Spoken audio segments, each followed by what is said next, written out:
to listen to this on, it might help a little bit with explaining some of those technical things of sound manipulation. But that will be later in the presentation. Oh, just as a heads up, now we are live. It should be coming onto YouTube now. I just hadn't pressed the button. That's all. Just hadn't pressed that button. Cool. Can we see the presentation? Yes. Awesome. Okay. Very nice. Very nice. Okay. Welcome everyone to the RPM Recording 101 workshop. Home Recording 101 workshop presented by RPM and Lanya. My name is Micah Brown. And as an overview for the workshop, by chance, is this sort of blocking some of the view, or are you good? You can't see? Okay, we're good. We're good. So welcome to the workshop. Here are some broad contents that we're going to talk about. The first thing, before we talk about capturing sound, I think it's really important for people to think about their relationship with sound and how sound usually exists within a space or exists in some kind of context. And before we even think about recording a sound, if we can better understand that, this sound exists within a space and a context and how you're used to hearing it, you're probably going to get a result that you're happier with. So before we talk about capturing the sound, we're going to talk about listening to sound. And then we're going to touch on when you hear the sound, maybe how you can react to help improve the sound to your taste. We'll touch on performing. Then we'll talk a little bit about layering and multi-tracking. And then we'll get into some mixing fundamentals. And finally, sort of the last stage of the recording process before the release of music, mastering. So that's sort of a brief overview of what we're going to cover. So a little introduction of myself. My name is Micah Brown, and I love audio. As I said earlier, I've been home recording for probably about 15 years now. I got an audio interface when I was in junior high, and I sort of went from there and ended up being the friend who recorded everyone's demos.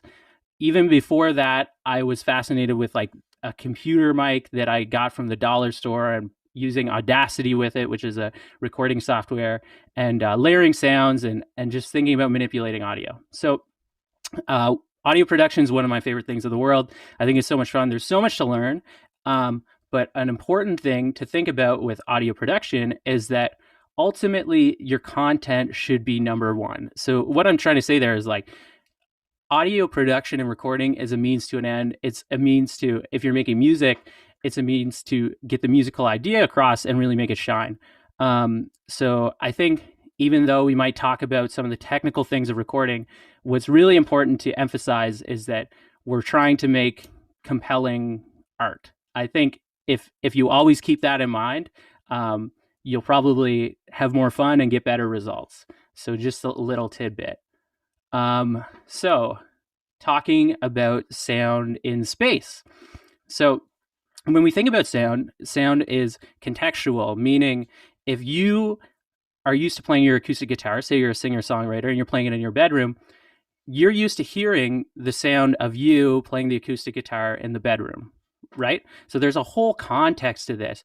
Now, if you're used to playing your synthesizers with your headphones on, that's also a scenario where you're used to hearing it. So when we think about this context of sound, addressing that will help us realize our sounds whenever we record them. Another thing is the context of playback. So people listen to music on their cell phones speakers as well as on big club speakers. So when we're considering music, it's also important to consider all of the listening environments. And maybe this seems straightforward, but really considering and listening to different sounds in different contexts is one of the best ways to become more proficient and more confident in your recording practice.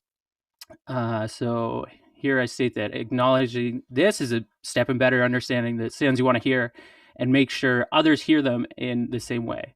So a big part about recording audio is being a good communicator of what you would like the audience to hear. So it's sort of like a zoom out style thing, but that's a general idea. So I'll keep moving on this thought, because I want to talk about listening before recording. So on that note, even before you put a microphone in front of something, um, or even if that microphone's your cell phone and you put your cell phone in front of your guitar, it's important to listen to whatever you're recording and think about the source and think about what you like about that source. And one way to find what you like in a source is through references. So this sort of second note here, I talk about finding inspiration. One of the best ways, excuse me, to sort of find what you like in sounds is to listen to your favorite songs. So let's say, once again, you're an acoustic singer-songwriter and you like listening to acoustic singer-songwriters. You should, if you're thinking about how you can be more effective in recording your own music, listening to their music with a very discerning ear to the songs you really love, with a discerning ear, and thinking about, oh, I love how full the guitar sounds, or I love how much you can hear them plucking the strings. And when you start to hone in on these different aspects of it, it's going to make whatever you record more effective, because you'll make sure that there's enough emphasis on the things that you want to hear in the recorded music. So sort of to then go off of this, we can say that, references are good and they can help guide us, but also it's really important to think that, like, just because somebody tells you to do something one way, it doesn't mean that that's the only way to do it. There's really no right way to do things exclusively in audio. Of course, there's different things that will produce reliable results, but a lot of people have broken the rules, per se, and gotten really compelling sounds. So experimentation is a big part of this, but the better you become at listening to sources and thinking about them, the better, the more everything else is going to fall into place. I think the most proficient recording engineers are the best listeners. So just before we get into it, listening is so important if you're thinking about recording music. So just as a quick stop point, are there any sort of questions or comments from the chat or our two commentators? I refuse to listen to any music. I think it'll ruin my aesthetic. No, I think that's an excellent point. It's like, some people, say that listening or even trying to imitate the sound that someone is getting is too much of like emulation or something for some people. But I think it's like, if nothing else, it's like a really good practice for them to try to figure that out, right? Oh, I completely agree. And I would even think that if you're making genre specific music, oftentimes those sounds are the hallmarks of the genre. So if you want to communicate that you're trying to make music in a certain genre, leaning on those trusted sounds is a great way to do that. I think I would agree. Sarah, any comments? I hate to rope you in. No, that's okay. I was just thinking about, like, whenever I've tried to emulate or imitate bands or sounds that I like, I listen to my track and then I listen to the other track, and then I listen back to my track, and it just sounds like so much more pathetic. Well, I know the feeling. You know what I mean? Yeah.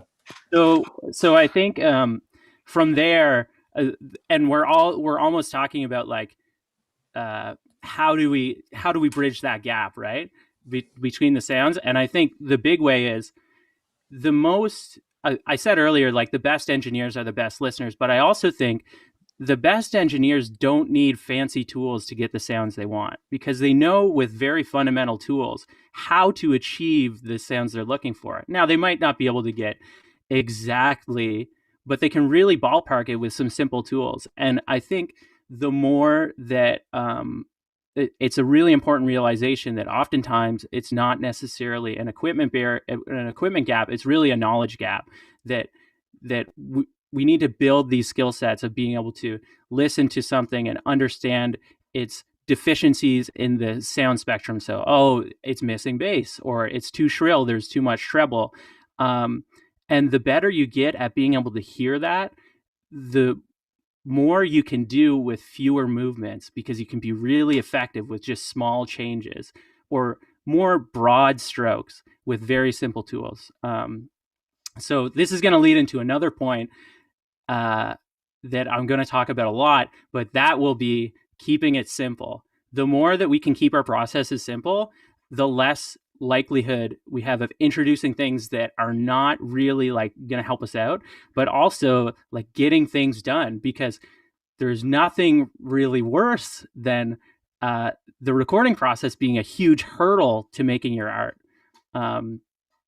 So jumping off of that, talking about capturing sound. So sound exists in a space, and we use microphones to capture it. And the microphones convert sound waves into electrical signals. So different mics have different characteristics, and they're flattering on different sources. So we can think about them like lenses on a camera, right? You have some lenses which are meant to capture things very close up, and we have some lenses which are meant to, show us exactly what we see with our eyes. And we have some telephoto lenses that let you take a picture of a kilometer away. So microphones are sort of like this, but most of the ones you encounter are more attuned to just trying to represent what's happening in front of you.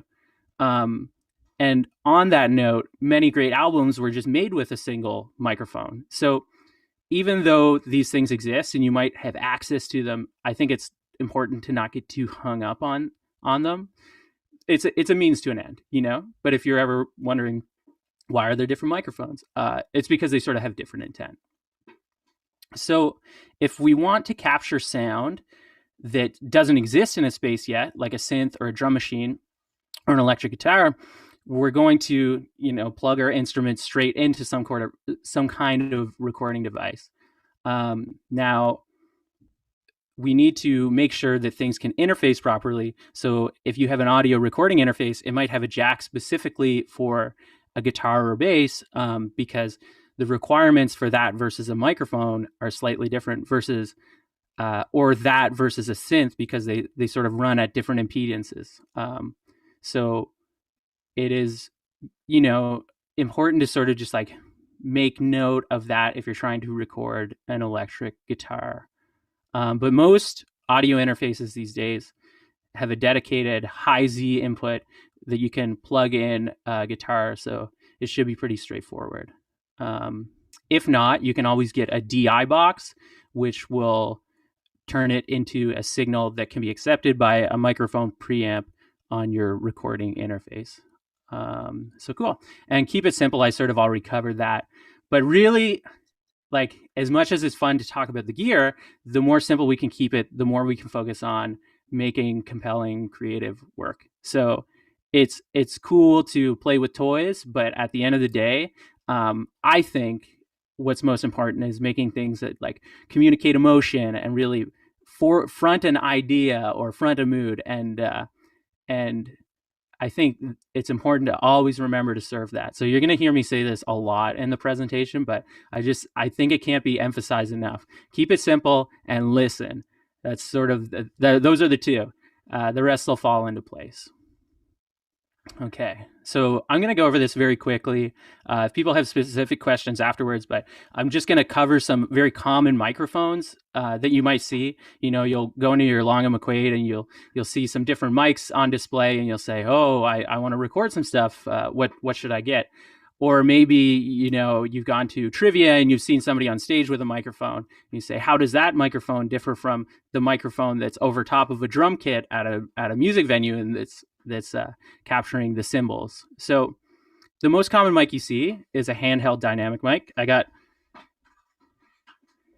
one right here, and these typically have a cardioid polar pattern, meaning the top of the microphone is where it receives sound, and you talk into it like that, or you point it at whatever you're trying to record, right? So if I was trying to record my laptop, I would point it like that. They're very robust microphones. That's why you see them in bars. They typically have a bit lower output, and they don't necessarily sound true per se, but they do have a characteristic that's that we know and we find pleasant. Now, the second kind of mic here, a large diaphragm condenser, is probably what a lot of people would refer to as like a recording mic. You know, you go to the store and you said, oh, I want a mic for recording, and you might walk out with one of these. So they're a bit more fragile. They require phantom power, so that might on your interface look like plus 48 volts, but it's just they require a little extra juice to get them going. They generally have a more natural, wider frequency response, but they're more sensitive than dynamic microphones. So let's say if you're recording, if let's say my partner's in the next room watching TV, it might pick up a lot more of that than say a dynamic microphone right in front of my face. So it's an important consideration when you're thinking about sort of choices. This is really good because it's really good at rejecting sound. This is going to sound a little bit more natural, might not deal as well with really loud sounds. Next, we have ribbon microphones, which there's many affordable options these days. And I think it's just a cool mic because the technology is different and inherently it has a figure 8 polar pattern. So what that means is for my microphone I have right here, I'm talking into it and I talk directly into it. And if I snap behind it, it's not really going to pick it up because it's directional, right? But a ribbon microphone picks up usually almost just as much in front of it as it does behind it. So you can do some cool things, like you can have people singing on either side of it. They sort of have a warm sound. But if you get a ribbon microphone, make sure to look into what applying phantom power, which you need to power one of these, does to one of these, because you don't want to do it. So finally, we have small diaphragm condensers, and these are typically used commonly used in a match pair, and it's similar to a large diaphragm condenser in many ways, but the area that sort of captures sound is smaller, and that has a certain characteristic. And you'll often see them on drum overheads, strings, and acoustic guitars.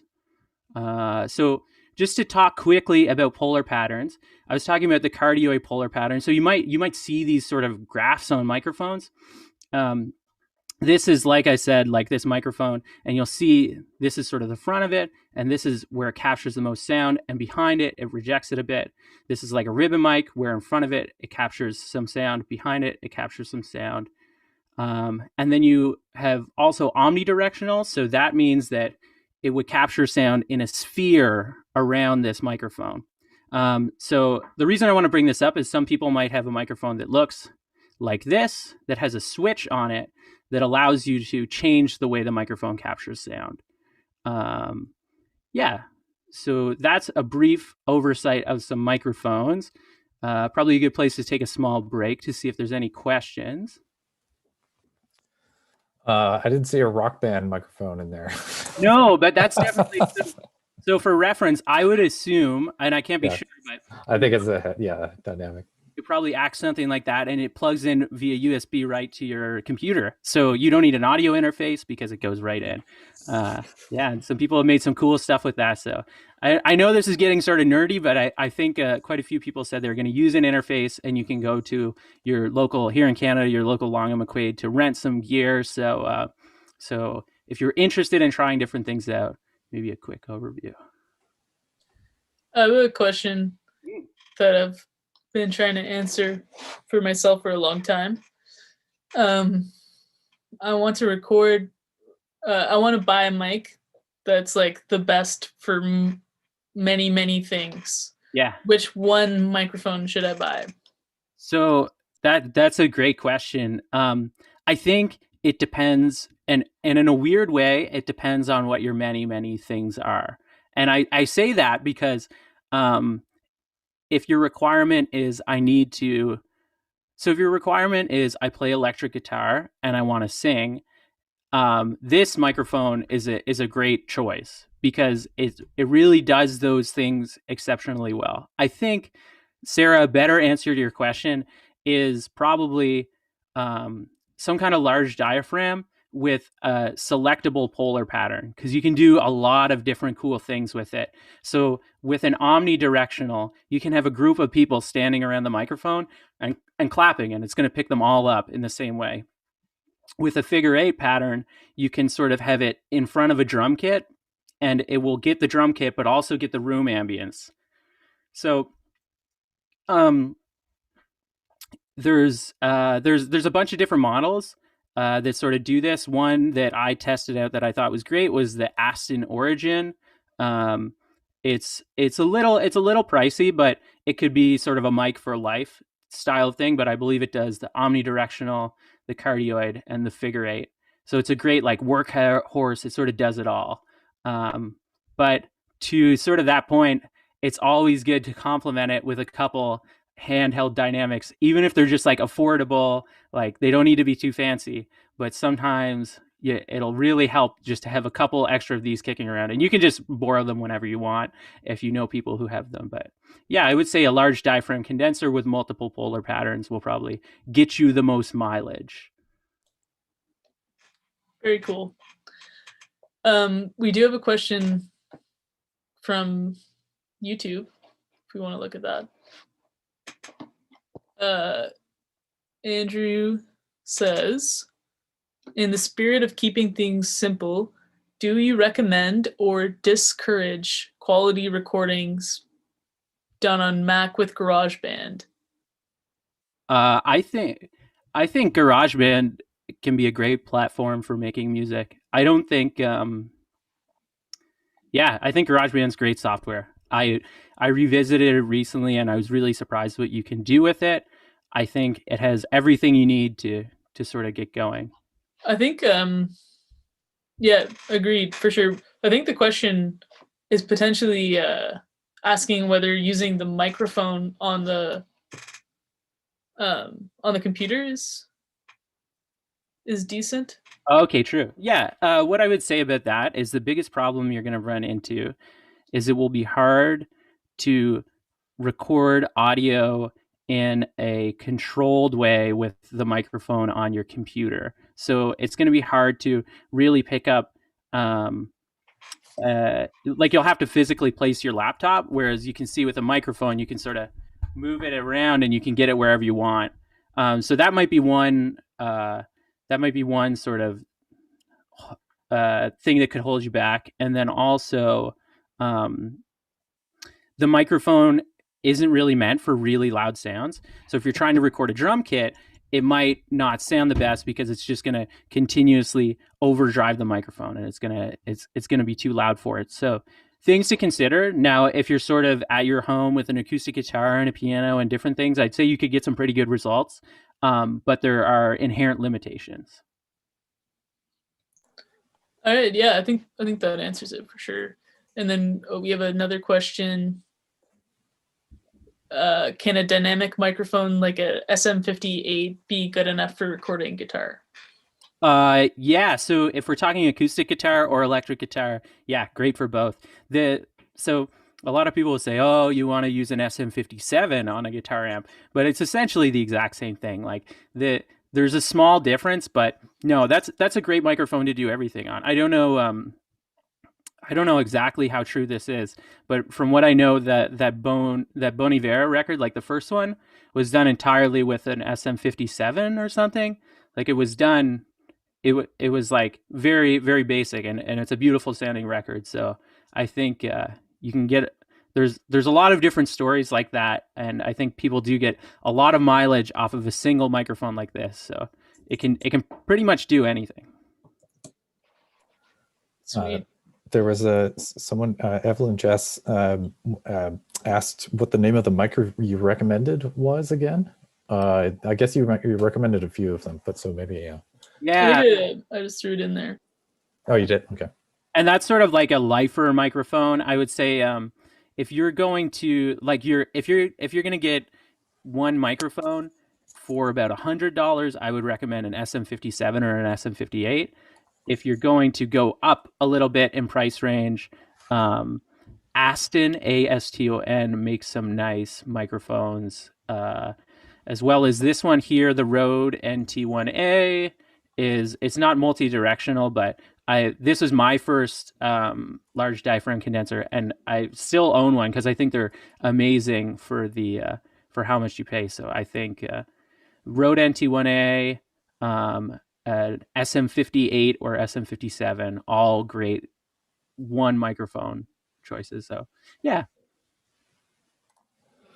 And there was a follow-up from Andrew. Do you always need an input board? I guess he means audio interface, or where you can just plug it into a mic into a Mac. I think you answered that question. Yeah. So if you have a microphone with some sort of XLR out, you will need some kind of interface to record it, and you can get them like as cheap as about $40. But that will take this sort of XLR connector and put it into the interface, and then the interface will connect to your computer via USB or something like this. Now, if you get a USB microphone, it takes out a lot of that work because the microphone plugs in via USB. So great. All right, let's keep on rolling. So on that point, no, there's one right now. there's an audio interface right here. So this is a really popular one, a Focusrite Scarlett, and you'll see it has these connectors for XLRs to plug in your microphones.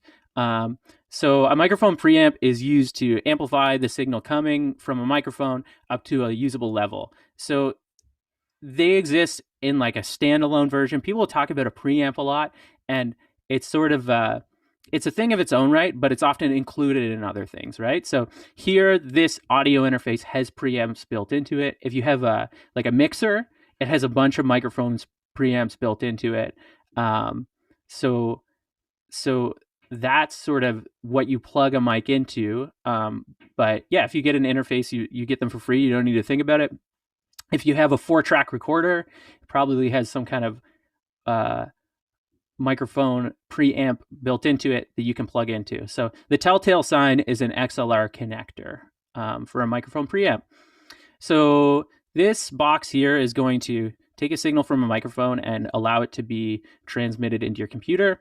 And one important thing to think about when we're doing this is gain staging. So here on this device, what you're going to see is when there's signal, I've seen these before in particular, but when there's signal, it's probably going to be green and maybe yellow. But when the signal gets too loud, it's going to be red.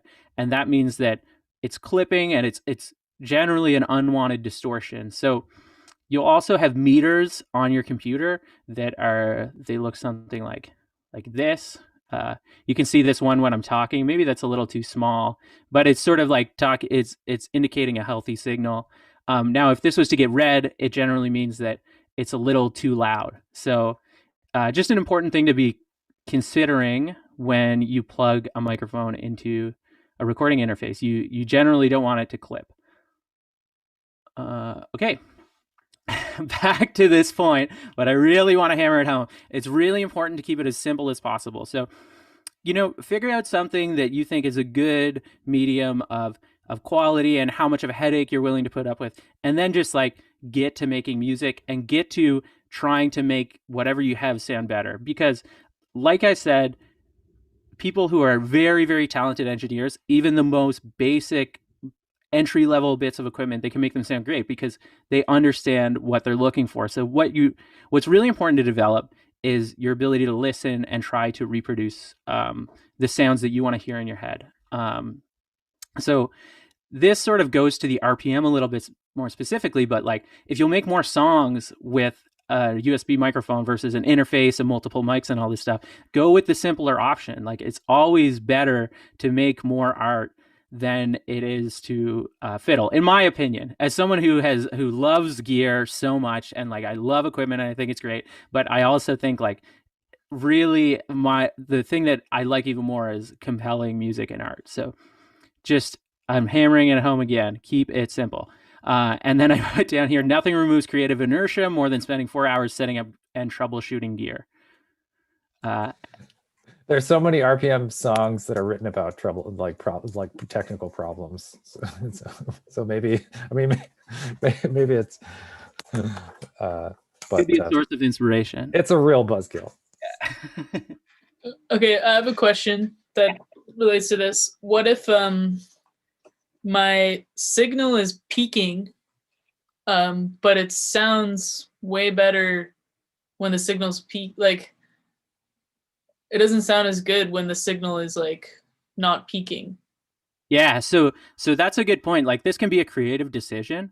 I think what's important to think about when you're getting a peaking signal is you're not going to get that dynamic range back. So whatever it's like what you record is what you get. And if it sounds crunchy and blown out or whatever, it will always be crunchy and blown out. Versus if you delay some of those decisions sometimes and you keep it more within range, you can then apply an effect that is going to do the same thing. But to be fair, like if you like the sound of it, I would say just go with it. Just understand that, or yeah. No, that's a good answer. I guess like what I was trying to get at is like perceived loudness. You kind of want to hear it really loud, like all the time. So like the question rephrased might be like, can you record at healthy volumes? Can it become louder after, or what? You know what I mean? And that's a really good point too, where we're used to hearing sounds that are already compressed and are already very loud. So it will sound better if it's a little crunchy, but you can't come back from that. So if we think about the analogy of taking a picture, if we take a picture that has a really high contrast, meaning there's the blacks are very blacks and the whites are very white, and as a result, some of the details disappear. We can't get those details back after the fact, but we can apply filters at a different stage to create a similar effect. So if anybody uses Photoshop, like you can apply a threshold filter, but if your picture that you take already has a super high contrast in it, you're not going to get more information out of the picture.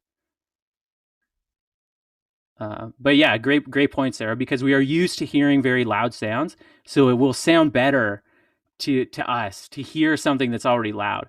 But having that bit of restraint will pay off in the future.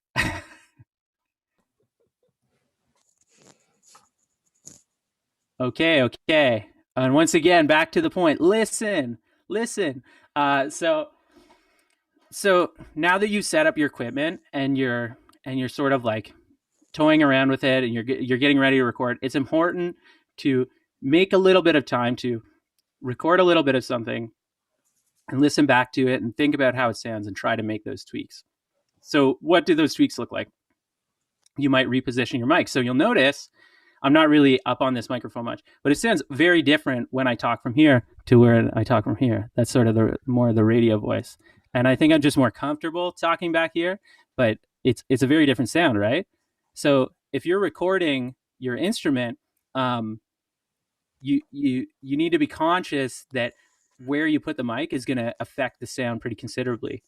Similarly, maybe the equipment or the setup you have is making things sound slightly different than how it sounds in the room and how you want it to sound. So that might mean, say your guitar sounds a little bit dull on the recording. Well, maybe you need to turn up your treble a little bit higher than you would normally to accommodate for the other equipment. Similarly, like a classic one is putting a wallet on a snare drum to dampen it a little bit. Because when you're jamming, it sounds great, but then when you go to record it, you're like, what is that ringing out? So things like this, listen to a tidbit that you've recorded and then really think about it and say, I don't like this. Let's try to improve it. And it's not something you're going to be able to do immediately, but understanding that this is how sounds get refined before they're even recorded for real is, it's just important. Everybody does this, you know? So yeah. And here I sort of say, like, if you're recording a full band, this is a bit more advanced, but you should be thinking about doing this process. If you have multiple microphones when you're recording, you're going to do it for every single microphone and every single input. So similar to like if a band sound checks before they play a show and you're there, you'll hear them go, okay, hit the kick drum. And the sound engineer is sort of tweaking the kick drum. And then they go, okay, hit the snare drum. And they're adjusting at each individual level. So being conscious of that sort of process before you start for real is pretty important. Okay, so next up, we're going to talk about capturing well. There's a couple questions in the pre-questionnaire about how to record vocals well. And the biggest tip that I would give off the bat is if you're using one of those large diaphragm condensers, you should really be using a pop filter. So what a pop filter does is it helps get rid of some of those plosives. So if you put your hand in front of your mouth and you go, you can feel the air coming from your mouth. And what that's going to do is it's going to hit your microphone and it's going to make a nasty sound. Now, this microphone in particular has sort of a windsock on it already built into it. So if I go, you hear it, but it's not that bad. But on a large diaphragm condenser, it'll sound really nasty. So you can achieve the same effect by just putting a clean sock on it. The pop filter is great. You can get them for $15. And if you're going to do a bit of this, highly recommend it. Another thing we touched on was microphone position. So, it's going to sound different if I talk into the mic like this versus if I talk into the mic like that, right? So I'm not really that much further from the mic, but there's a drastic difference. And even here to here to here to here to here. So understanding that relationship is really important. And if you're recording multiple people, it's also important to think about how those things are interacting if things get pretty loud. So an easy way to overcome multiple loud things in a room is using dynamic microphones like this, which have great rejection. So if I'm a loud guitar and I'm in front of it, it sounds like a loud guitar. But if I'm a loud guitar across the room, you're not going to hear it as much. So there's just sort of a thing thinking about like putting things, point the microphone at the thing. Okay, next up, I'm just going to touch on sample rate really briefly, but if you have a recording interface and you have recording software and all these things, you're going to run into something called the sample rate. And that's basically like how the sound is being recorded and how it's being cut up into small digital bits. And you can read about sample rate until the cows come home. You can have big opinions because people have them, but the important one to have is keep it consistent. So pick one and stick with it. And in all your sort of different menus, so I'll go back to Ableton World for a second here, but if I go into Ableton Live, and right here in my preferences, in audio, there's something that says sample rate. And this sample rate is going to be the same number. It might be hard to see, but it's 44100, so 44.1 kilohertz. And that is the same as the box that I'm using to record my audio. And here's my it has a little menu. Oops. And you'll see on my box, there's a sample rate here, and I just set them to be the same. And we can have a lot of different people have different opinions, but they're just sort of different formats. So keep that consistent. So that's a tidbit on sample rate. Okay. So moving right along. So now you have everything set up. The mics are set up. Your equipment's set up, and it's time to perform. Either you or your friend that you're recording. So what is going to make performance run smoother? Being prepared. So practicing and really spending a little bit of time to make sure you're comfortable with what you're going to play before you play it. And a good note, and you learn this the hard way when you play in bands, but it's always better to do something simple and effective versus trying to stretch at every opportunity to play something harder than what you're capable of playing. It'll be less frustrating when you record. It'll come across better because you'll be able to be more confident in the simple thing. Not saying you shouldn't try hard things, but it's just sort of the more we can simplify things in the recording process, the less time you'll be stressed about being able to play something. So practice and keep it simple. Loop yourself in. So this is this could be a great tip for some RPMers. In your recording software, a really fun way to write is with loops. So you can loop a section in your recording software and it's going to play it over and over again. And you can have a little drum beat and then you can write on top of it. And it's a great way to sort of write different parts, regardless of if it's on a piano or on your acoustic guitar or whatever, but you can make your own backing band with loops. So you've probably seen people on YouTube do it with looper pedals. But I think for writing, it's such an amazing tool that we need to think about. Finally, with performance, I want to touch on that comfort is key. So oftentimes we see recording studios and they have all this cool lighting and they're subdued and they look very comfy and there's a lot of couches. And there's a reason for this, right? We want people to be able to come and to perform in like to the best of their ability, and we want to support their emotional state so that they can really deliver what needs to be delivered.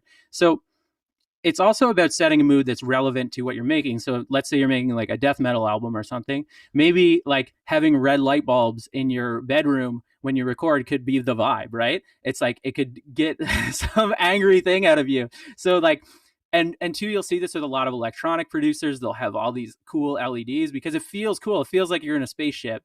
So it's important to promote that. Now, also, sometimes the problem can be confidence, and people will be prepared and they'll be ready, but recording is an awkward situation. So I had a trick that I would do when people were stepping up to the microphone and they were sort of like, I could tell they weren't giving it their all. And I have a lot of, not a lot, but a couple of favorite decorative knives. And I would give the singer the knife, and and it makes you feel powerful when you're singing into a microphone with a knife in your hand. They're not sharp, but this is an industry secret right here. So to get the best performances, you need to try to make people feel empowered and make sure they're comfortable. I want to see that knife. Oh yeah. I have a couple. This is the one that's at home right now. But yeah, it has a little sheath. That looks like an assassination kind of style dagger. Yeah. It's from Georgia, the country Georgia. Yeah, my dad was on a trip there. He worked for the Gov for a couple of years and on some sort of diplomatic trip, and he came back with a blade and gave it to me. So it's cherished, and it's helped a lot of people get the vocal performances they need. Okay, so multi-tracking. So this is sort of what I was talking about before. So we're in our recording software, and what we can do is we can have a bunch of different tracks, and I can go here. I don't know if it's going to let me record, but I can go da da da da da da da da, and then I can have a second track. And what I'm doing here by clicking the red button is arming the track, getting it ready to record, and I can go. But I can go da da da da da da da. So what I can do here, I can go. But I can go da da da da da da da da, and then I could add another track, and I can go. But I can go da da da da da da da da, right? And then all of a sudden, I'm my own little a cappella group that's absolutely unbearable.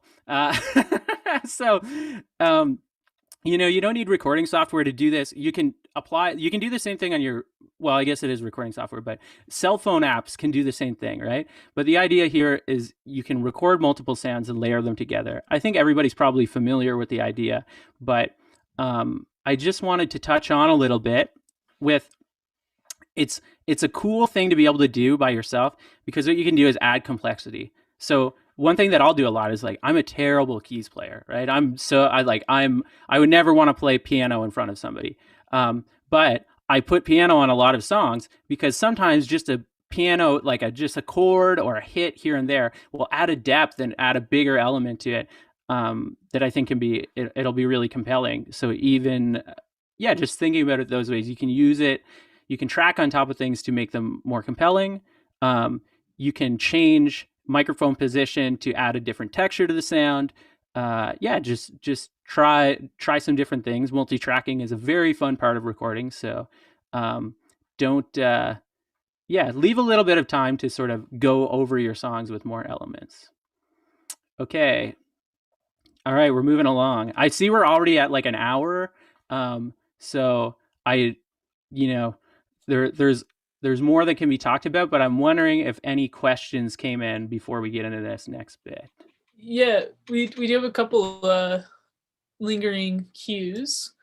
First one, is there a drum package you can buy to use for Audacity or whatever program, because this person doesn't have access to a drum kit? True. Okay, yeah. So there's a lot of I would say your best friend here is Google, but plugins, which come in the form usually of VSTs, are external software that you can bring into your recording into your recording application that lets you have things, virtual instruments like a drum kit that you're talking about. So Off the top of my head, I can't think of one, but if you Google best free drum kit VST, and if you include the genre of music you're trying to make, so like best free rock drum kit VST or best free funk drum kit VST, you'll probably get a pretty good and cool result. I would say I don't know if Audacity supports plugins, but Reaper is sort of a free software that is a full-fledged DAW that definitely does. So if you're interested in getting into the world of VSTs, I would recommend, starting with Reaper. Cool, thank you. I also recommended getting like a drum machine app. Oh yeah, that's a great idea. Just like very quick start. Just press go.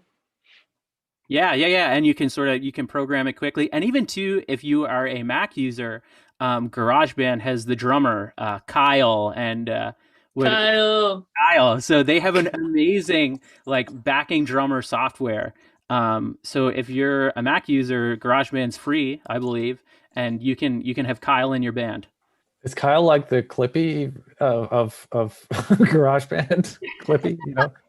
Well, there's different ones, and they have like little silhouette pictures of them. And okay.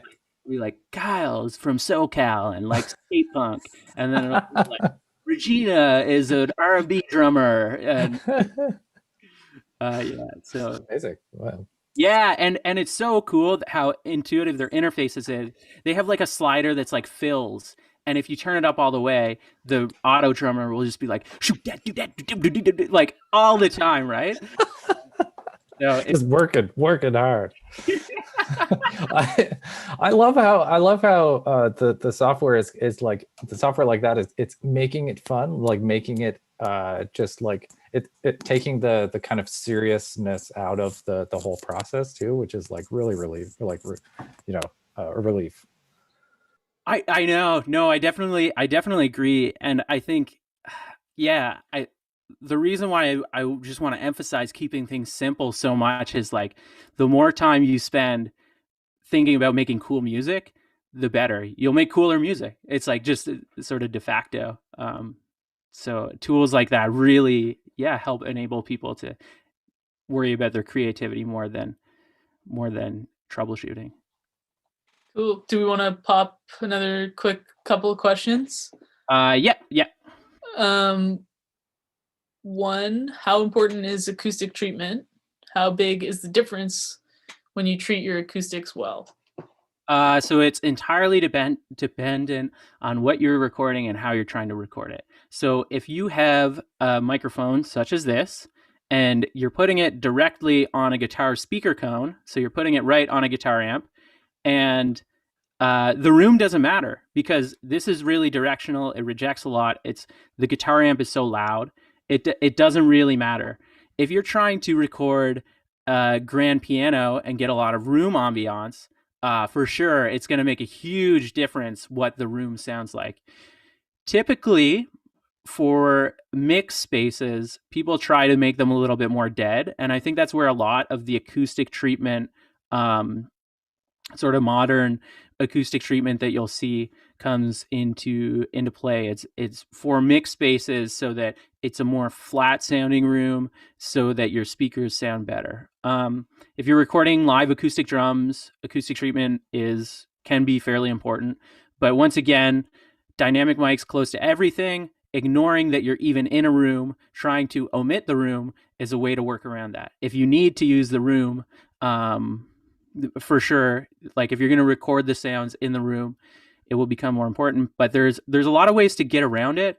And one way is, for a drum kit, for example, what people will do if they don't have a desirable room sound, they'll record everything very dry and dead and try to record it close. And then maybe they'll add a sample. So that's a complementary triggered sound that sounds like a snare drum in a very big room. Right? So you sort of add it in post, or you can add reverb to emulate a room or a space. So it's important, but it's important in certain scenarios, and like don't let it ruin your day.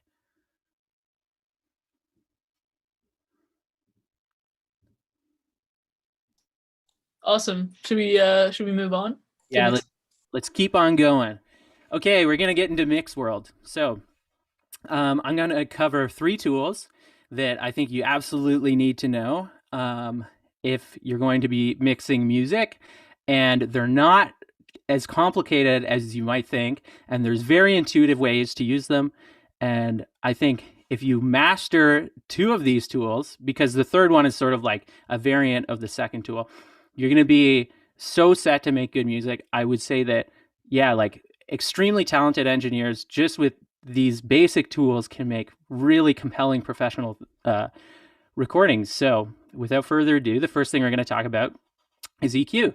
So EQ is like a volume knob for different frequencies. So if we're looking at this chart, it's showing the range sort of typical like human hearing. So we can hear about 20 hertz to 20,000 hertz. And this is the spectrum of our hearing. So what an equalizer does is it has like an imprint that it puts over the sound to increase certain ranges of hearing and decrease others.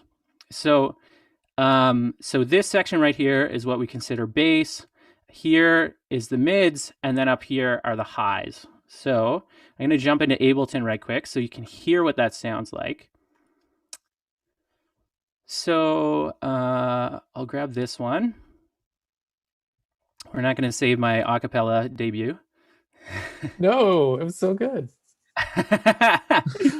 we just experienced magic, you know. That's... so cool.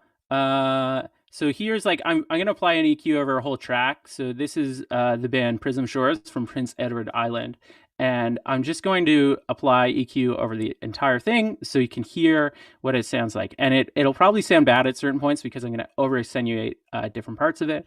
But yeah, let's check this out. So this style of EQ manipulation is called a shelf. So here is what I would consider a low shelf, and here is what I would consider a high shelf. And what I recommend to everyone who's starting to EQ something is don't mess with the mids when you start. Mess with your lows and highs and see if you can get it right. Because I'll make a little case in point for, okay, 1, it normally sounds more natural, and 2, you can do things like mid boosts with just a couple shelves. So let's say, and this is an entire visual demonstration, if I wanted to do this, right, and it put a bump here, isn't that just the same as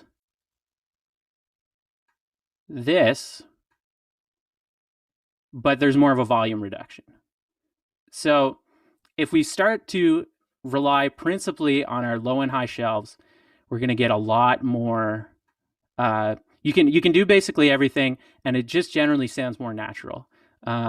Now, you might be more used to an EQ like this, which just has a low, a mid, and a high, like in a car stereo. So we're going to play a little bit of sound, and I'll show you what manipulating that sounds like.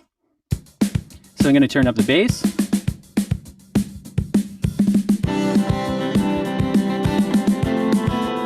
And I'm going to turn down the bass.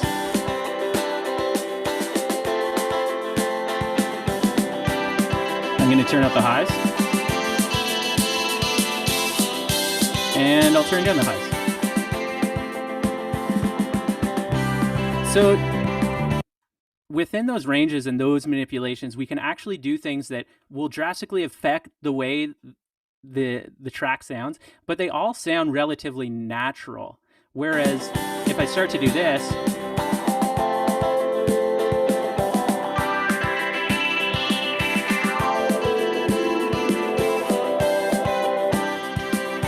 it doesn't quite sound as the mids, when we start to do a bell in the mids, it just sounds a little bit wonky. So if you're not quite sure what you're trying to accomplish with EQ, the best place to start is by manipulating the lows and highs.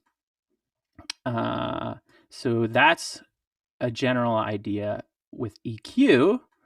So we're not going to save that, and I'll show you more examples with that. So EQ is how we control the frequency response, and we can adjust the volumes of different frequencies on tracks individually or the entire mix with an EQ. So this is going to be really brief, but I just love a Pultec style EQ. This is for the big nerds. And a Pultec style EQ is an EQ that's used by, like, it's an old design that's still used by mastering engineers around the world and tracking engineers. And there's a million clones of it and people love it. And the point is, it's a very boutique, expensive piece of equipment that has a lot of expensive parts in it. But essentially what it is it's a shelf. It's a couple shelves, like I demonstrated. You know, you're decreasing the bass, or you're increasing the bass, or you're decreasing the highs. And then there's also a bell in the high frequency range. But so the point really is just that, like, there's incredibly expensive boutique equipment that effectively does what I just did. So I think, like, the reason why I'm saying, like, start with your shelves is because it's the most important thing you can learn how to, like, effectively identify and manipulate in EQ.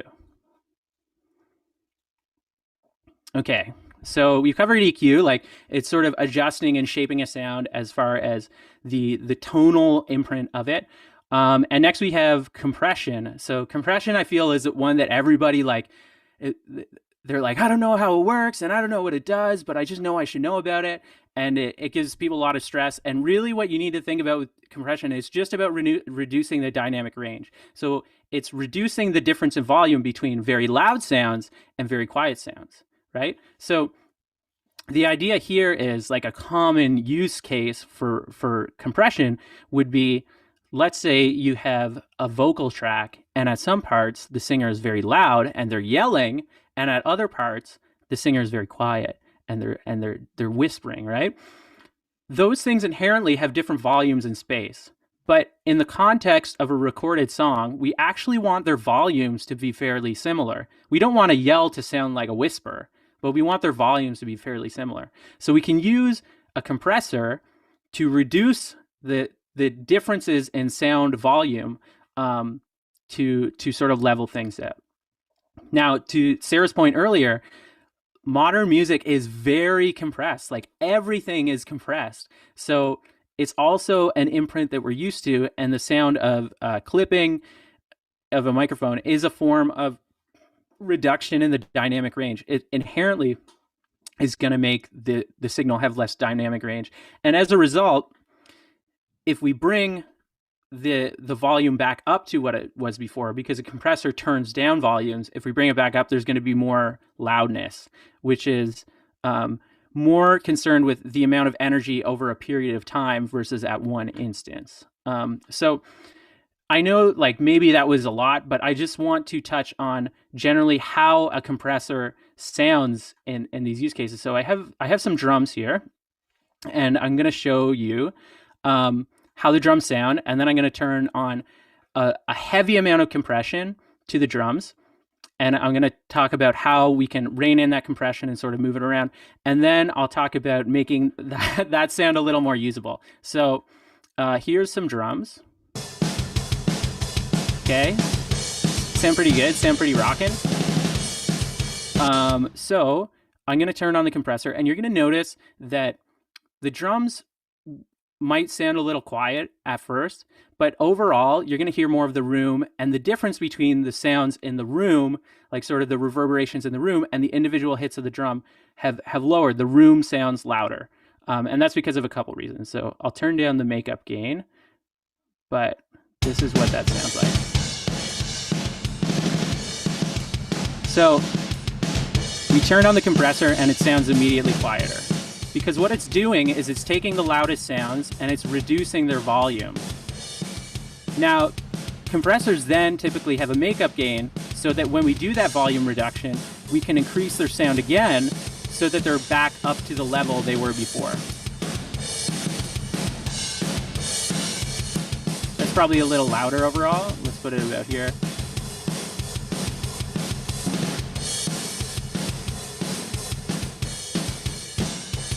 So if you're wearing headphones, what you'll probably notice is it sounds like there's a lot more room with the compressor on.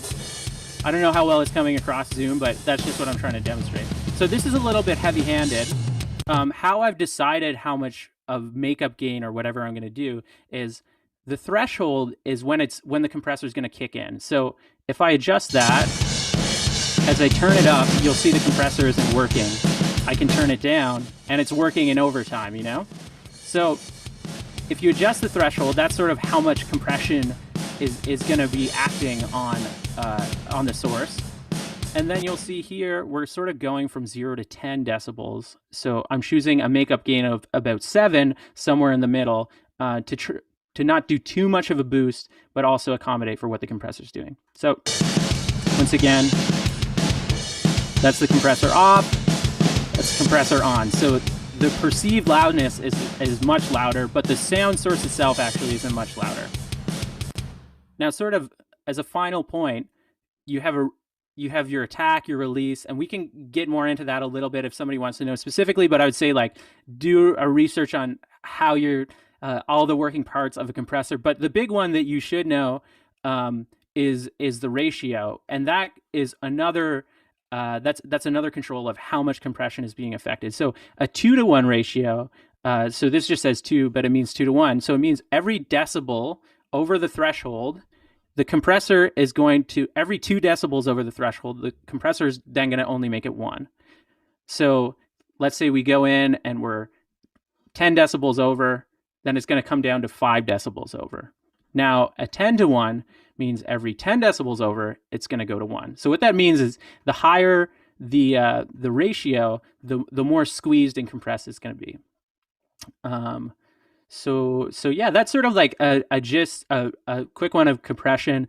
And what I'll say with this is, so I have this heavy-handed compressor over the drums, and a very typical technique, if you're going to do heavy compression like this, in this scenario, it's sort of a drum thing, but what you'll do then is you'll use only a bit of the compressed signal as a complement to your drums, and it'll be sort of more balanced. So that's all the compression, and it's a little heavy-handed, but if we back it off, it adds a nice lively characteristic. Might be a little hard to hear over Zoom, but it's sort of just like adding a little complement. So that's sort of like a compression 101. It's sort of a big topic to cover quickly, but the next thing I want to get into really quickly as we're zooming along is limiters. So in the way that a limiter is really just a special kind of compressor, but when we talk about mastering and we talk about modern music production, limiters are super, super important.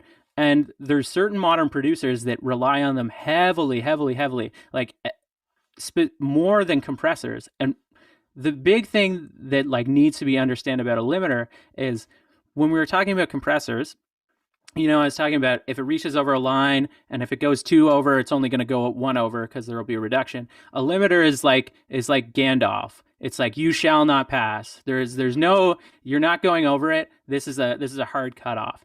So this is typically that type of limiter we would call a brick wall limiter. But this is typically used in the mastering process to make sure that we're not clipping at the end of the signal. So it's a good way to control in your mixing as you're turning up volumes to make sure things aren't clipping.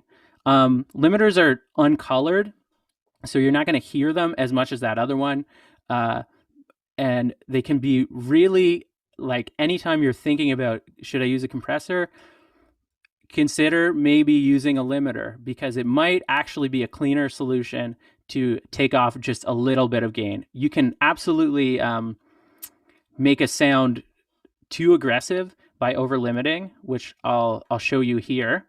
But they're a very simple tool. They're usually easier to set up than a compressor, and they're great for just controlling unwanted peaks. So I'm going to over compress this sound.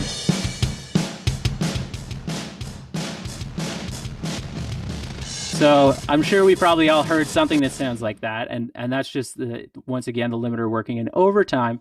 But the thing is, with a limiter, it's really easy for me to set it up.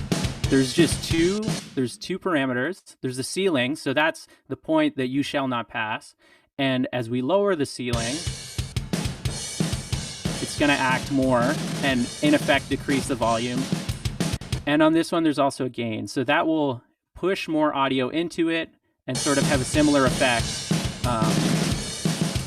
of adding more limiting. So limiters come in different shapes or forms, but I just wanted to bring them up because if you're going to master your own tracks, you'll need to know what a limiter is. And I think they're sometimes underused. People will use like 5 compressors in a row, you know? And it's like, you could have just used a limiter. Like that's like, you're just going to heavily compress it. You could have just used like a really transparent limiter. So yeah, just something to think about. Once again, I'm not advocating for squash all of your tracks to oblivion and make it sound like a brick wall at all times. But I think in modern production, we oftentimes use a lot of compression. So a limiter can be a very simple tool to accomplish this. And a real advocate of this is the metalcore producer Joey Sturgis, who has made a lot of very big metalcore records, but he uses a lot of limiting. And anyways, it's just something I wanted to touch on. This is my little nerd moment. Okay, so we've gotten through that tech part. I know it might have been a little heavy-handed for some people, but I wanted to put it in for the people who are sort of like, what is mixing? What can I do? Do we have questions? Cool. Yeah, there's a couple that have come up kind of to do with mixing.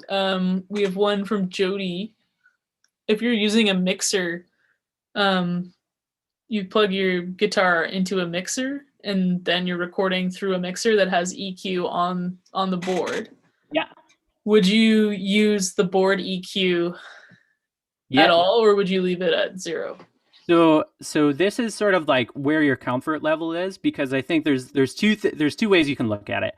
One is I think it's better to start getting used to using the board EQ. And the reason I say that is every step you can make to making your sounds more polished before they get into your recording device, the better. It's going to speed up your mixing. It's going to sound better. But if you can, or it's just going to speed up your process. Like this is definitely something that I use now. I have a board at my studio and I EQ on the way in. The disadvantage, of course, is if you're very heavy-handed with your motions, there's no taking it back because it's gone through the mixer and now it's in your computer. So something to consider. So I would say, yeah, absolutely. Use your EQs on your mixer and try to experiment with it a bit. The one thing I would caution is I would say keep your boosts and your cuts to like max 6 decibels. So there will be numbers, and if you're within that range, you're not going to do something absolutely irreparable to your sound if you realize you don't like the sound after. But absolutely, I'm a real advocate for getting your hands on a mixer and manipulating audio that way. Cool. Great. That's a good answer for sure. Someone else asks, how can I change the intensity of an effect throughout the track? So I think they're talking about automating effects. Yeah, that's a good one. So I'll show you how I would do it in Ableton, but Sarah sort of hit it right on the head. It's automation. So in Ableton, and you'll have to look this up in your own software of how to automate an effect. But in Ableton, there's this little icon here which enables automation, and then I'll start to be able to select parameters. And your software is going to have different menus, but let's automate this rock parallel room, the one I was using on the drum. So remember I said like, oh, it's a little heavy-handed to use without the dry wet knob. Well, when we get to this breakdown, let's make it sort of bigger. So what I'm doing is I'm drawing a line here that's saying, here it's at 33%. And then when we get to this part of the song, it's now going to be at 100%. And that sounds like this.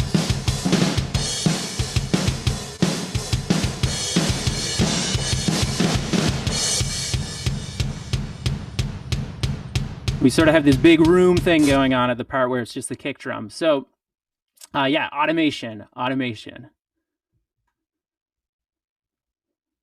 Let the robots do the work. Yeah, they're good at it. They do exactly what you tell them to. Yeah, I remember like discovering like that you could automate effects. And it's so good. And it's how you build a song, right? Because I think that's such one thing that I learned in production is like you want to tell a story with a song. So it's like, how do I make this part loud and this part really quiet? And yeah, it's automating effects. So cool question.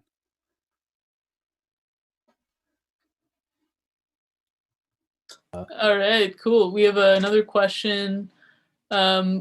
Which universal audio plugins do you recommend, and for what specific things? Maybe like a couple examples. Yeah. So this is referring to like people who don't really know. There's a company called Universal Audio, and they make interfaces which have processing. They have chips on them so that they can process audio off your computer. So this means you can process audio on the way in through their plugins, or you can use it as an extra source of CPU for processing and mixing. So I own a couple, but I use mostly the classics. So plugins that I use all the time. 1176 style compressors. There's a million things you can look up about 1176 style compressors. Just a very musical compressor that's easy, quick to dial in. Pultec EQs. I talked about them earlier, but wow, like anybody I've shown how to use a Pultec, or I've been like, go learn how to use a Pultec, they always come back to me and they're just like, it's amazing. It just does what I want. So highly recommend getting used to a Pultec EQ. And the API 560, I think it's like the banded EQ is great on guitars. And finally, I have the Shadow Hills mastering compressor, which costs a couple bucks for sure, but it's an incredible piece of software. So some quick recommendations. Amazing. I'll put those in the chat as well. The links. I just pulled them up. There's a Dr. Mix video on the Pultec EQ. If you want to know why I'm such a fanatic, you'll watch it and you'll be like, it just sounds good. It looks good too. Yeah. It has that old military. So. Yeah. Looks like a submarine kind of console. Do we have any other questions? I think we might be. Let's keep it moving. Sure. Because we're over time, and I don't want to push it too much. But we're almost at the end. We're getting there, folks. Thanks for your patience. Actually, how does everyone feel on time? Is there an ideal? There's a delay, so they don't answer in about a minute or so. But Okay. But I think it's fine. I think it's totally fine with me. As long as you're okay. Continuing, yeah, I'm on slide 22 of 26, so we're almost there. Okay. Okay. Yeah, I just wanted to make sure of that. Okay, cool. Let's roll. Okay, so mixing. Here is just like tips for mixing to get you in the mindset. So we talked about two very important mixing tools, compressors and EQs, and limiters, which is like a special type of compressor. So now we're going to talk about some classic mix tricks. So the first one is different sources. So when you're mixing, take every different pair of headphones you have in your house, try to figure out every different speaker system you have and listen to music on it, and then compare the music you've recorded to it and make notes of how yours sounds different and what you might like a bit more. And use your own vocabulary to describe like what is missing or what it has too much of, because it's important to learn the tools and learn the technical terminology, but if you can really emote what you think it's missing, it might actually be easier to reproduce the note. So a classic one is the car test. Anyone who's recorded music knows, I got to check it in my car, or I got to try to check it in a car, because usually that's like a sound system that people listen to a lot of music on, so they're familiar with how things sound. And also it's like a dedicated sound system with an amp and some speakers and stuff. So reference your mix. Start smaller with EQ and compression. So this sort of complements to the recording through a board thing, where when you are first making changes to your sound, like start with smaller movements that cut, max cut or boost max 6 decibels. So what does that mean in practice? If I were to go here and I have this EQ, you'll see here on 4, it might be a little hard to see, but I have a high shelf here. And this is sort of how much you might want to start off cutting or boosting in this range. You'll see here, it's going to show you the amount, but 6 decibels, you're usually not going to make a change which is so drastic that it will start to make the sound unnatural, because that's like a classic pit that people can fall into. They over process, and as a result, the sounds start to not sound as natural, and it just is, it makes it harder to listen to, and it can just sound, it just doesn't sound as clear necessarily, because there's going to be artifacts from big strange manipulation. So 6 decibels is a rule I picked up somewhere, and I think it generally works pretty well. As well for compression. So in the same regard, here I was doing some pretty heavy-handed stuff, but you'll see the needle, it's going a little over 6, but in this range, that's how much reduction is being applied. You're probably fairly safe compressing up to about 6 decibels. It's not going to massively crunch or change the sound. So actually reading it similarly on the limiter, you'll see here, there's a meter, and if I put it in, the limiter sounds fairly transparent up to that point. Now, I don't know if you could just hear those toms, but you'll see the meter goes off and everything starts to sound crunchy. So it sounds sort of normal.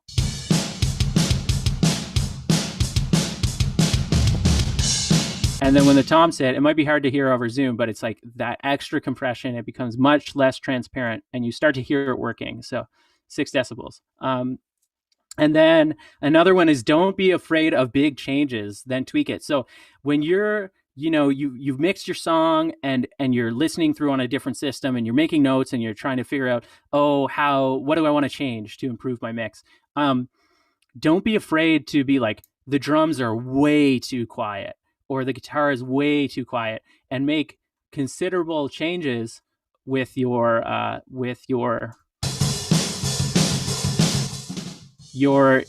volume levels here. You might need more than you think, I guess, is the point there. Adjusting the volume of individual tracks, you might need to make bigger changes than you think. And then when you think it's almost perfect, like when you're like, I'm so happy with this, toy around with changing that volume up or down 0.5 decibel to 1 decibel, and just like make the change and sit and listen, and then make the change in the other direction and sit and listen. And you might be surprised over time how much those little changes can change like the weight of an instrument. So make big changes if you're feeling a deficiency, and if you think something's almost perfect, try just tiny tweaks and see if you hear a difference. Moving on, more tips. So modern vocals. I think I might have mentioned this earlier, but a big thing is modern vocals are very, very compressed. And oftentimes people will use multiple compressors in series to achieve this effect. So one way that's often done is using one of those models I described earlier in 1176 in a limiter format. So it's working like the limiters I was talking about, just to take off the most peaky points. So like just the highest volume things, just taking off maybe 4 or 5 decibels. And then using another compressor, which has a more smooth characteristic that's less immediate, to apply a second layer of compression. So if you're trying to get a modern vocal sound, understand that you might need to compress it a lot, like more than you would think. But then sometimes what can happen at that point is you'll get a lot of sibilance. So a de-esser is a special kind of compressor that will take those S sounds and will drop that specific frequency when it gets too loud. Use sends to create common ground. So there's this cool thing in recording software called sends and returns. And what they do is they're special tracks, which typically you put some sort of effect on, like a reverb, and you can send multiple things to that reverb, but not everything. So the way it sort of gets routed is, I'm going to break this down a little bit, but I have these individual tracks, and then they all end up on my master bus here, right? But in between that, I can use these knobs right here to send a certain percentage of the signal to these additional tracks, which have reverb and delay effects on them.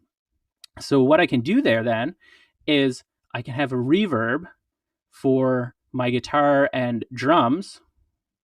And so we'll do that. So I can have a reverb that I can send multiple sources to.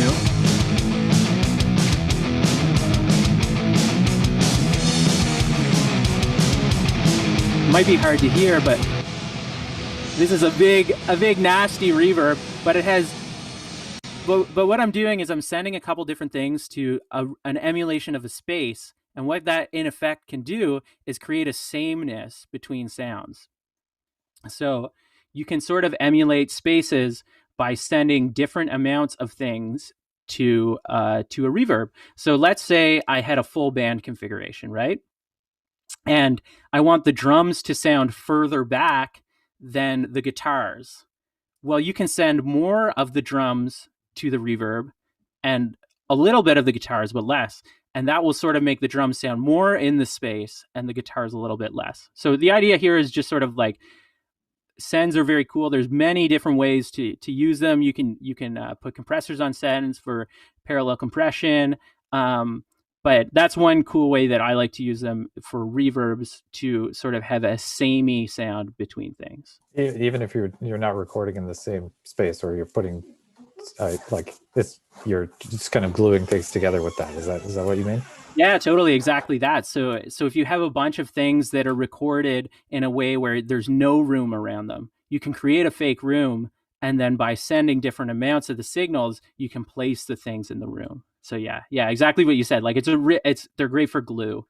The last thing that I'm going to talk about quickly, and it's sort of a plug-in thing again, is saturation. So with audio equipment, a classic technique and sounds that we've grown to love are the sounds of certain pieces of equipment, and the characteristics of physically putting electricity through transformer-based equipment or tube-based equipment, or through recording recording an impulse magnetically onto a piece of tape. This all has characteristics that we've grown to love, and it also usually comes with a bit of added harmonic information and subtle compression. So there's tools and plugins that you can get that will emulate this sort of subtle compression and harmonic information that you would get from old analog equipment. So it's definitely a cool tool you can use to sort of warm up your tracks if you find they're sounding a little cold and digital, as people would say. And a good example of this are guitar amp simulators that sort of emulate that type of technology in a guitar amp. Okay, cool. So the very last thing that we're going to cover quickly, because somebody had mentioned it, was mastering. So now that you've gotten your tracks and you made a song and you've sort of figured it all out, now comes the stage of how do we make this song that's now in a stereo file. So like a typical, you could click on it and play it on iTunes and will sound like the song. How do we make sure that sounds the best it can across all systems, right? Because through mixing on any given device, it's probably giving you some kind of bias because the headphones sound a certain way or your speakers sound a certain way. So the goal of mastering historically has been to prepare audio for a digital for a medium. So it could be like mastering for the physical constraints of pressing to a vinyl record or putting it on a cassette tape or putting it on a CD. But in this day and age, that constraint is usually like Spotify, So the digital release format. So how do we typically do this?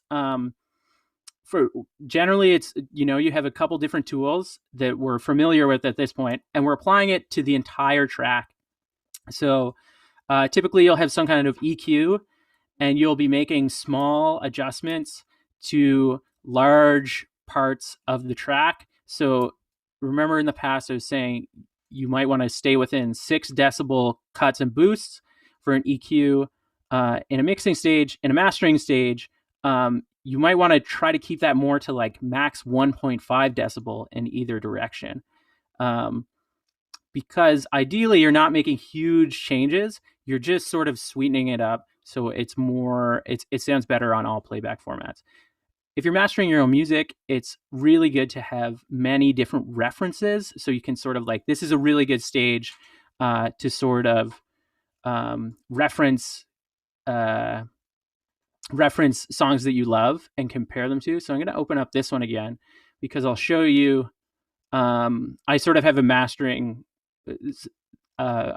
chain on it, but the idea here, I'll take it off. But the idea is that we're applying effects to the entire song. So much like I was doing before, I'm changing all of the bass on the song. I'm changing all of the highs on the song. So we can't control just the drums anymore. We're controlling the entire song. So the idea is that like we're trying to you're affecting the entire song, and you're making ideally small control changes to really get the most and make it the most balanced across the spectrum. So this is why references are good, because they'll tell you maybe what you're lacking. Then it's not uncommon after some type of EQ to have some type of compressor that's applying more of a glue. So this is in the way that we talked about the reverb sort of gluing things together. Compressing the entire stereo track can help glue it together and make it sound samey. And then finally, in a mastering chain, you'll typically have a limiter. And the reason for this is the whole "you shall not pass" thing. If you print your song and the volume and the output is over the digital 0, you're just going to, on export, your software is just going to clip the top of the waves off that are too loud. And we don't really like, you don't want that, because you can't control it. It doesn't sound nice. So what you do is you use some kind of limiter to make sure that doesn't happen. So yeah, you'll see here, this limiter having a ceiling of negative 0.3 decibels means that nothing is going to go over that level. How can you tell it's going over the level? Pretty simple. If we look down here, you'll see the bars start to get red.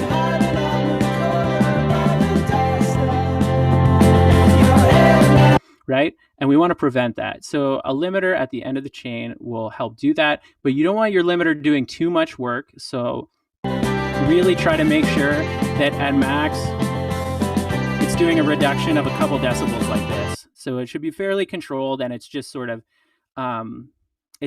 helping make sure nothing peaks when you export. Now, on top of that, earlier we were talking about perceived loudness and how we like things that are louder. So you'll notice as I turn up the volume, the characteristic of the sound doesn't change that much, but it gets louder, like it sounds louder to us, right?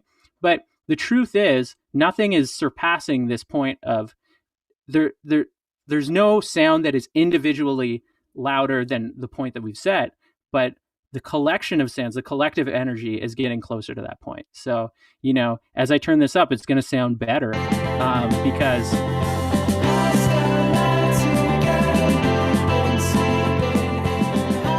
we like things that are louder, and basically we've been the whole music industry has forced us to deal with that. So so that's just like a very brief look at mastering and sort of what's happening. So we're preparing the audio for playback across many different systems, and we're making sure that it's not clipping and going bananas on it.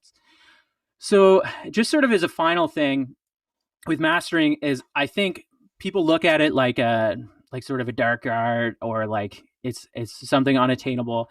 and it's sort of the last step before you release your music to the wild. And I'm not saying anybody needs to like you need to pay somebody to master your stuff, or you need to use a service like Lander. But I do think if your intent is semi-commercial, it's a really valuable investment to think about the mastering, because you're trying to make sure that it's presented in the way that you want it to be presented to the world. So I just wanted to include this slide to say that, you know, at small project studios, you can usually get a pretty affordable mastering rate. There's online services like Lander or Master, which for you can probably sign up for a month for $20 and master all your stuff, and it will probably get results that you'll dig.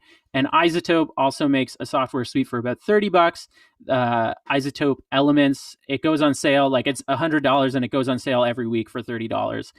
So it includes like an auto mastering thing that will sort of do this sort of step. So the whole point there is, if you are, it's available, and it's really the last step. And if you have sort of a semi-commercial idea with your music, I think it's never a bad investment. Okay, that's it. We went way over time. Rock lives. But rock lives. But I really appreciate anyone who hung out and was here for the whole thing. Do we have any questions? We have a lot of people still watching. It's about 40 people across the 45 people across the platform. So holy thanks. Yeah, it's been consistent all the way through too. Yeah, I don't see any questions popping up, but I have. Are you? Did you mention that you were going to be working on anything this year? Are you going to try? I am. I filled out most of my form, and then I stopped. I was doing my day job, and Yes. I just felt, well, I just didn't finish it up. But yeah, I'm going to do something this year. Okay. I have a project that I started this fall called Cult Message. It's sort of a gothy thing. So my goal is I wanted to make ambient music for a while, and I haven't had like a reason to. So I think I'm going to make a big sprawling ambient track, and I'm going to make more of a pop single for that one. So that's my intent. A pop single ambient? No. What? Oh, two things. Two songs, one which will probably be like 10 minutes, and one which will be like a standard 3. Amazing. I'm excited to see it or hear it. Yeah, a lot of sends are possible in ambient music. Yeah, totally. And I'm just like, so I don't know. I love ambient music. I love working to it. I think it's a cool thing to have a soundscape. So now is my time. That's an amazing thing about RPM. Even if you are someone who does this like all the time, it's a good reason to experiment and break out of your box and try something new. So I'm really excited for that. Cool. Yeah, no questions are coming in, but thank you so much, Micah. This has been really awesome. Thanks for having me, Elling. I really appreciate it. And thanks to everyone who stuck around. I know it took a while, but hopefully this was valuable in your RPM process. Excellent. Well, yeah, if anybody has any maybe follow-up questions, maybe I could just put them in the chat, and maybe I'll send them to you, and then I'll be the go-between person.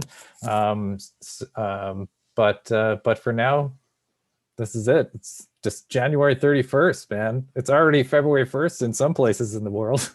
It kicks off. Good luck to everybody, and yeah, have a good week, end of the weekend.